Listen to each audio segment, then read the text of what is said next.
Hey guys, welcome to Study with Fascination. This is Class 9 Science Olympiads Chapter 8 Motion Part 4. Question number 16. Two racing cars of masses m1 and m2 are moving in a circle of radii r1 and r2 respectively.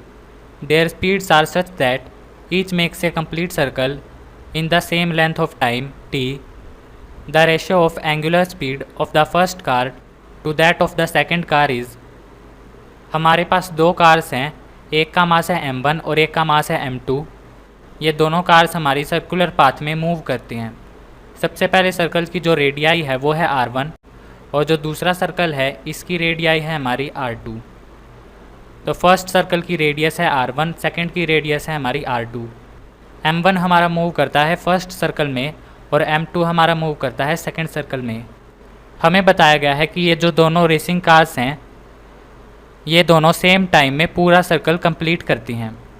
यानी m1 जो car है ये t seconds में पूरे circle का round लगाती है और जो m2 कार है ये t सेकंड्स में पूरे सर्कल का राउंड लगाती है। हमें बताना है इनकी एंगुलर स्पीड का रेशियो। तो सबसे पहले देखते हैं एंगुलर स्पीड। एंगुलर स्पीड हमारी इक्वल होती है change in angle upon time. तो जो हमारा सर्कल 1 है इसमें जो कार फर्स्ट है इसने कंप्लीट किए हैं 360 डिग्री एंगल और जो टाइम है वो है हमारा t और जो कार सेकंड है इसने भी कंप्लीट किया है 360 डिग्री और इसका भी टाइम है t। तो दोनों की एंगुलर स्पीड हमारी सेम है तो इनकी जो रेशियो है वो होगी 1:1। तो जो हमारा आंसर है वो है ऑप्शन नंबर सी 1:1। नेक्स्ट है question number 17। The speed of a train increases at a constant rate alpha from 0 to v and then remains constant for an interval and finally decreases to 0 at a constant rate b. If L be the total distance travelled, then total time taken is। तो इस question में हमें दी गई है एक train. जो train है उसकी इनिशियल वेलोसिटी है 0 और जो उसके अंदर एक्सेलरेशन होता है वो है हमारा अल्फ़ा।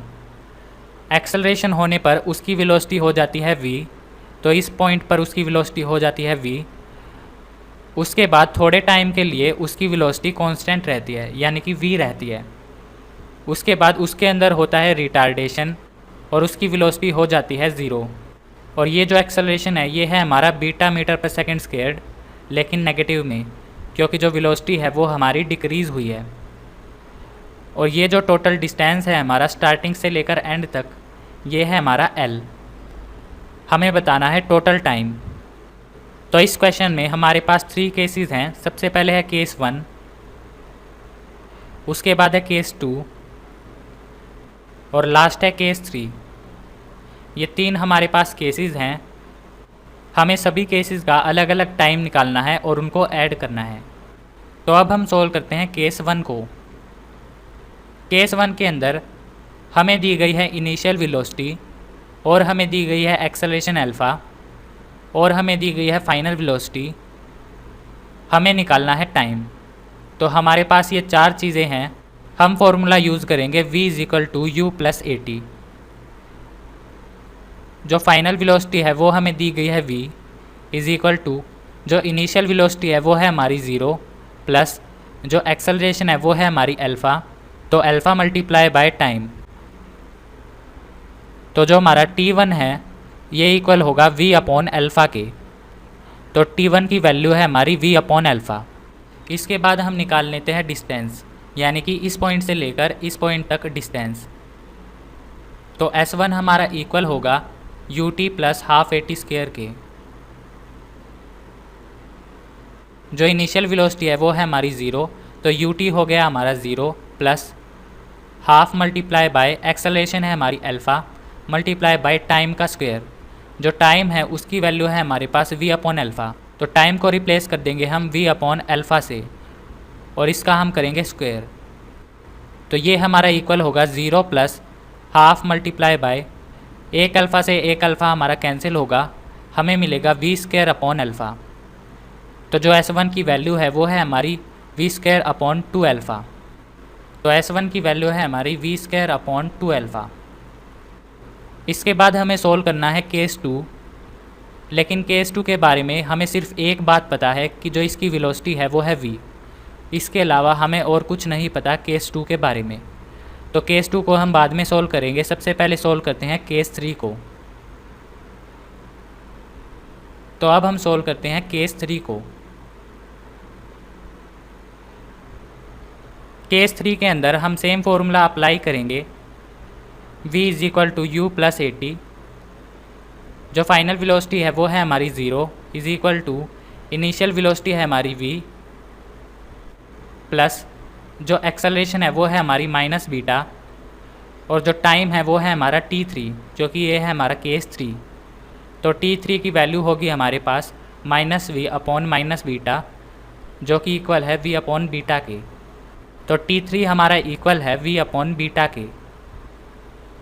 इसके बाद हम निकालते हैं s3 यानी कि डिस्टेंस। तो हम सेम फॉर्मूला अप्लाई करेंगे ut plus half A T square. Initial velocity है हमारे पास v, तो u की जगह हम लिखेंगे v, और जो टाइम है वो हमें दिया गया है v upon beta plus half multiply by जो एक्सेलरेशन है वो है minus beta multiply by t square. T हमारा इक्वल है v अपॉन बीटा के। तो v square upon beta square, एक बीटा से एक बीटा हमारा कैंसिल होगा, हमें मिलेगा v square upon beta plus minus we square upon 2 beta. तो S3 हमारा इक्वल है v square upon beta minus we square upon 2 beta. इनको सोल्व करने पर हमें मिलेगा v स्क्वायर अपॉन 2 बीटा। तो S3 हमारा इक्वल है v स्क्वायर अपॉन 2 बीटा के। तो हमने सोल्व कर लिया है केस 1 और केस 3। अब हम सोल्व करते हैं केस 2। केस 2 के अंदर हमें सिर्फ पता है कांस्टेंट वेलोसिटी है v। सबसे पहले हम निकालते हैं डिस्टेंस इस पॉइंट से लेकर इस पॉइंट तक। तो टोटल डिस्टेंस हमें दिया गया है l, माइनस l में से हम सब्ट्रैक्ट करेंगे ये वाला डिस्टेंस और ये वाला डिस्टेंस, तो हमें मिल जाएगा केस 2 का डिस्टेंस। तो l minus S1 plus S3 ये हमारा इक्वल होगा S2 के। तो S2 हमारा इक्वल होगा l माइनस S1 की वैल्यू है हमारे पास v square upon 2 alpha plus S3 की वैल्यू है हमारे पास v स्क्वायर अपॉन 2 बीटा। तो S2 इक्वल होगा l minus we square upon 2 को हम कॉमन लेंगे, तो v स्क्वायर अपॉन 2 ब्रैकेट में होगा 1 upon alpha plus 1 upon beta. तो ये है हमारे पास S2 की value l minus we square upon 2 bracket में 1 upon alpha plus 1 upon beta. तो S2 हमारा इक्वल है l minus we square upon 2 1 upon alpha plus 1 upon beta. अब हमने निकाल लिया है डिस्टेंस। अब हम निकाल सकते हैं केस 2 का टाइम। जो केस 2 है इसके अंदर हुई है कांस्टेंट वेलोसिटी, यानी इसके अंदर कोई एक्सेलरेशन नहीं हुआ। यानी केस 2 के अंदर हम सिर्फ एक फॉर्मूला यूज़ कर सकते हैं, जो कि है हमारा v is equal to s upon t. हमें निकालना है टाइम, तो टाइम हमारा इक्वल होगा s अपॉन v के। तो t2 हमारा इक्वल होगा डिस्प्लेसमेंट अपॉन वेलोसिटी के।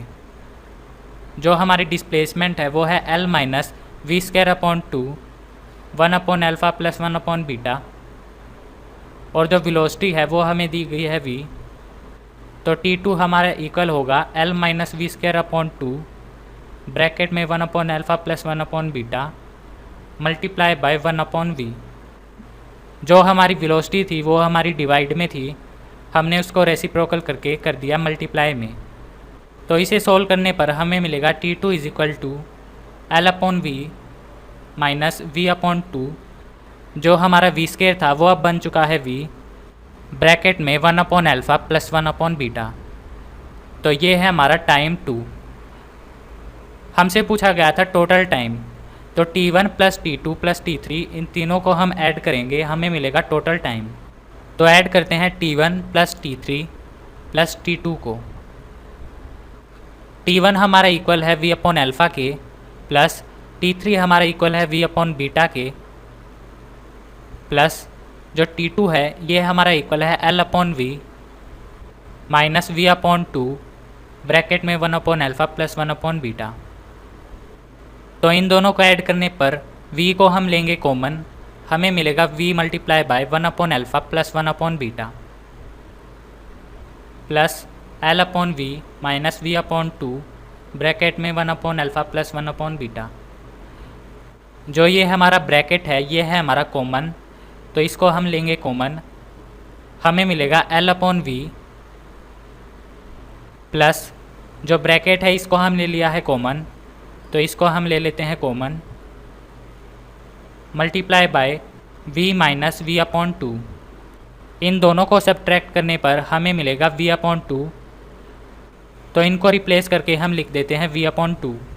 तो हमने रिप्लेस करके लिख दिया v/2। अब जो हमारे पास फाइनल फार्मूला है वो है l/v plus v/2 multiply by 1/α plus 1/β। ये है हमारा फाइनल इक्वेशन और ये है हमारा आंसर। तो जो हमारा आंसर है वो है option number A, l/v plus v/2 multiply by 1/α plus 1/β। Next है question number 18। A train starts from station P with a uniform acceleration a1 for some distance and then goes with a uniform retardation a2 for some distance to come to rest at station Q. The distance between station P and Q is 4 km and train takes 4 minutes to complete this journey. Then 1/a1 plus 1/a2 is equal to।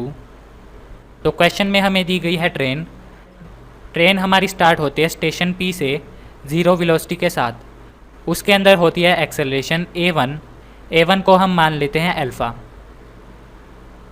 और जो train की velocity है वो हो जाती है v velocity के बाद उसके अंदर होती है रिटार्डेशन यानी कि नेगेटिव एक्सेलरेशन जो कि है हमारी a2 को हम मान लेते हैं माइनस बीटा, क्योंकि जो ट्रेन की स्पीड है वो डिक्रीज़ होती है। P से लेकर Q तक डिस्टेंस है हमारा 4 किलोमीटर और जो ट्रेन को टाइम लगता है वो है हमारा 4 मिनट्स। हमें बताना है a/α प्लस a/β। इस क्वेश्चन में भी हमारे पास दो केसेस हैं, केस 1 और केस 2। तो सबसे पहले सोल्व करते हैं केस 1 को। केस 1 के अंदर सबसे पहले हम निकालेंगे t1। तो पिछले क्वेश्चन की तरह इसमें जो t1 है वो होगा हमारा v/α, और जो केस 2 है इसके अंदर जो t2 है वो हमारा इक्वल होगा v/β के।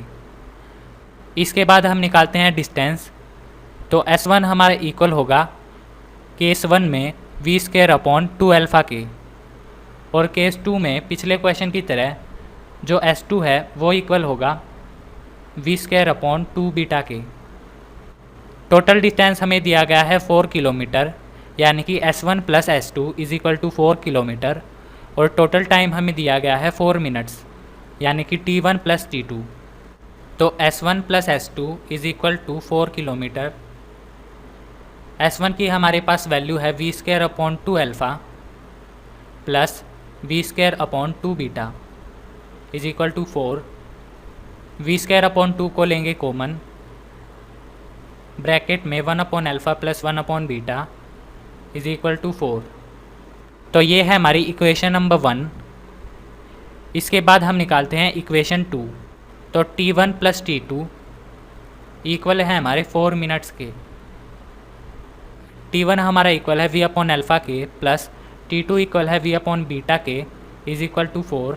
v को हम लेंगे common, 1/α plus 1/β is equal to 4। ये है हमारी इक्वेशन नंबर 2। तो हमारे पास है दो इक्वेशन। फर्स्ट इक्वेशन में हमें दिया गया है डिस्टेंस, सेकंड इक्वेशन में हमें दिया गया है टाइम, और हमें पता है डिस्टेंस अपॉन टाइम इक्वल होता है हमारा वेलोसिटी के। तो इन दोनों को हम डिवाइड करेंगे, 4 से 4 हमारा कैंसिल होगा, हमें मिलेगा 1, और लेफ़्ट साइड में ब्रैकेट से ब्रैकेट हमारा कैंसिल होगा और एक v से हमारा एक v कैंसिल होगा, हमें मिलेगा v/2 इज इक्वल टू 1। तो v की वैल्यू होगी हमारे पास 2। तो v की वैल्यू है हमारे पास 2। हमने निकाली थी टाइम की इक्वेशन जो कि थी हमारे पास v multiply by 1/α plus 1/β is equal to 4 minutes. ये थी हमारी इक्वेशन 2। तो इस इक्वेशन के अंदर हम v की वैल्यू रखेंगे 2। तो v की वैल्यू 2 रखने पर जो 1/α प्लस 1/β है ये हमारा इक्वल होगा 2 के। तो हमारा आंसर है 2 मिनट स्क्वायर अपॉन किलोमीटर। क्योंकि जो एक्सेलरेशन है वो हमारी रेसिप्रोकल में है तो इसकी जो यूनिट्स हैं वो भी हमारी रेसिप्रोकल में होंगी। लेकिन जो ऑप्शंस है वो हमें दिए गए हैं सेकंड स्क्वायर्ड पर मीटर में, तो इसको हम कन्वर्ट कर लेते हैं सेकंड स्क्वायर पर मीटर में। तो 1 मिनट में हमारे पास होते हैं 60 सेकंड्स, तो 1 मिनट स्क्वायर्ड में हमारे पास होंगे 3600 सेकंड्स। और 1 किलोमीटर में हमारे पास होते हैं 1000 मीटर। तो इसको हम मल्टीप्लाई करेंगे 3600 अपॉन 1000 से। इसको मल्टीप्लाई करने पर हमें मिलेगा 7.2 सेकंड स्क्वायर्ड अपॉन मीटर, जो कि है हमारा ऑप्शन नंबर सी में। तो जो हमारा आंसर है वो है option number C. Next question है question number 19। The diagram shows the velocity time graph of 2 moving cars P and Q। The graph indicates that. सबसे पहली स्टेटमेंट है the velocity of the car P is increasing at decreasing rate from 40 seconds to 45 seconds in same direction. इस statement में बताया गया है कि जो कार P है इसकी वेलोसिटी इंक्रीज़ होती है at a decreasing rate from 40 seconds to 45 seconds in same direction. तो सबसे पहले देखते हैं ग्राफ के अंदर ये है हमारे पास 40 सेकेंड्स टू 45 सेकेंड्स। हमें बताया गया है कार P की वेलोसिटी इंक्रीज़ होती है, तो कार P की वेलोसिटी हमारी इंक्रीज़ हो रही है, ये बात हमारी करेक्ट है। उसके बाद हमें बताया गया है at a decreasing rate. Decreasing rate का मतलब एक्सेलरेशन का डिक्रीजिंग रेट। एक्सेलरेशन हमारा पॉजिटिव है यानी कि वेलोसिटी इंक्रीज़ हो रही है, लेकिन एक्सेलरेशन की वैल्यू हमारी डिक्रीज़ हो रही है। फॉर एग्ज़ाम्पल अगर किसी बॉडी में एक्सेलरेशन होता है 10 और उसके बाद होता है 8 और उसके बाद होता है 6, तो जो ऑब्जेक्ट की वेलोसिटी है वो एक्सेलरेशन 10 में भी इंक्रीज़ होगी, एक्सेलरेशन 8 में भी इंक्रीज़ होगी और जो एक्सेलरेशन 6 है इसमें भी इंक्रीज़ होगी, लेकिन एक्सेलरेशन का रेट हमारा डिक्रीज़ हो गया। तो इस ग्राफ में सबसे पहले एक्सेलरेशन है हमारा ज़्यादा, उसके बाद वो थोड़ा डिक्रीज़ हुआ और उसके बाद वो और ज़्यादा डिक्रीज़ हुआ। तो एक्सेलरेशन के अंदर डिक्रीजिंग रेट है लेकिन जो वेलोसिटी है वो हमारी इंक्रीज़ हो रही है। ये स्टेटमेंट है हमारी करेक्ट।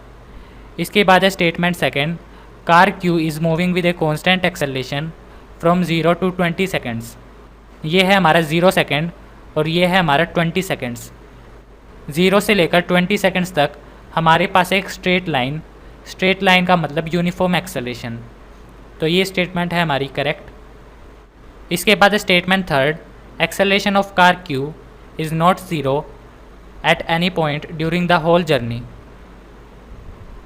जो कार Q का एक्सेलरेशन है पूरी जर्नी में वो ज़ीरो नहीं है। ये स्टेटमेंट है हमारी इनकरेक्ट। जो कार Q है वो t सेकेंड्स तक आकर इसकी वेलोसिटी कांस्टेंट हो जाती है। कांस्टेंट वेलोसिटी का मतलब acceleration is equal to zero, लेकिन इसमें लिखा गया है acceleration of car Q is not zero.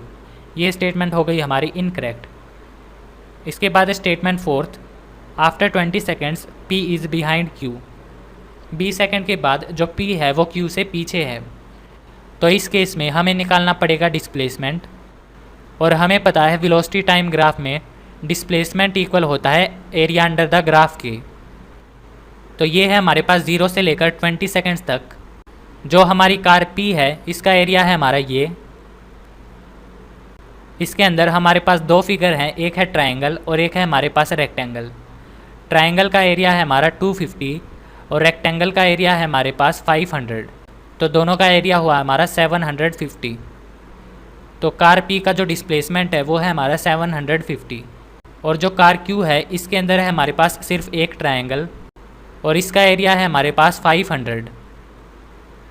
तो कार P का डिस्प्लेसमेंट ज़्यादा है, तो कार P हमारी पीछे नहीं है कार Q के, कार P हमारी आगे है कार Q से।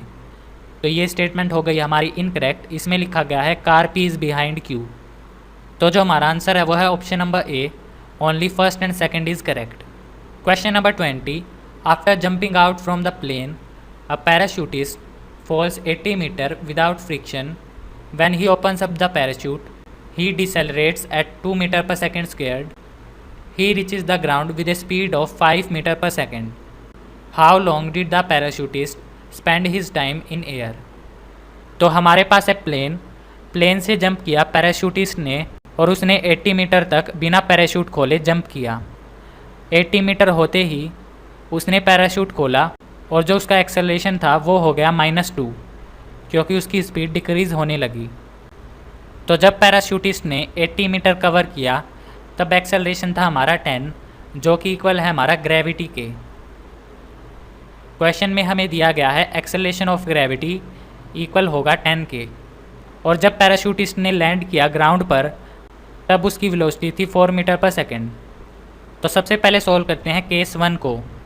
केस 1 के अंदर हमारे पास है एक्सेलरेशन, इनिशियल वेलोसिटी, डिस्प्लेसमेंट और हमारे पास है फाइनल वेलोसिटी जो कि है v। तो हम फॉर्मूला यूज़ कर सकते हैं v² = u² + 2as। v² हमें निकालना है, u² हमें दिया गया है 0 तो ये हो गया हमारा 0 प्लस 2 × 10 क्योंकि एक्सेलरेशन हमारे पास 10 है और डिस्प्लेसमेंट है हमारे पास 80 तो मल्टीप्लाई बाई 80। v² इक्वल होगा हमारे पास 1600 के। तो v की वैल्यू होगी हमारे पास 40 मीटर पर सेकेंड।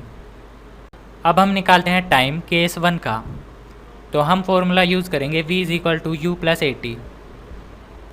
v हमारा इक्वल है 40 मीटर पर सेकेंड, u हमारा इक्वल है 0 के, एक्सेलरेशन है हमारे पास 10 मल्टीप्लाई बाई t। तो जो टाइम है वो है हमारा 4 सेकेंड्स। इसके बाद सॉल्व करते हैं केस 2। इसके अंदर भी हम सेम फॉर्मूला अप्लाई करेंगे v = u + 80। जो v है यानी कि फाइनल वेलोसिटी वो है हमारी 4 मीटर पर सेकेंड। तो v है हमारा 4 मीटर पर सेकेंड। जो u है वो इक्वल है हमारी v1 के जो कि था हमारा 40 मीटर पर सेकेंड प्लस एक्सेलरेशन है हमारा -2 और टाइम हमें निकालना है। तो -2t इक्वल होगा -36 के। तो t इक्वल होगा हमारा 18 सेकेंड्स के। केस 1 का टाइम था हमारे पास 4 सेकेंड्स, केस 2 का टाइम है हमारे पास 18 सेकेंड्स। तो टोटल टाइम हुआ हमारे पास 22 सेकेंड्स। तो जो हमारा आंसर है वो है ऑप्शन नंबर डी 22 सेकेंड्स। तो गाइज़ ये चैप्टर हुआ हमारा कंप्लीट। इसके बाद हम करेंगे चैप्टर नंबर 9।